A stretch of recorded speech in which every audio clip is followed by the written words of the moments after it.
Welcome to the Slop Farm. Enjoy the video. You start by preparing the workbook. Remove passwords and note any macros or external links because Google Sheets handles them differently. Once done, open Google Drive and upload the Excel file via drag and drop or new file upload. Make sure the file fully finishes syncing. Then right-click the uploaded item and choose Open with Google Sheets. This triggers the conversion. You're now in a Google Sheet copy. Keep the original Excel file until you confirm everything converted correctly. Once the sheet opens, inspect formatting and formulas row by row.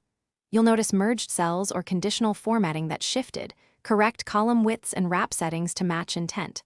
Also verify formulas. Some Excel functions behave differently here, and array formulas may need rewriting. If you relied on macros, check whether AppScript can replicate the logic.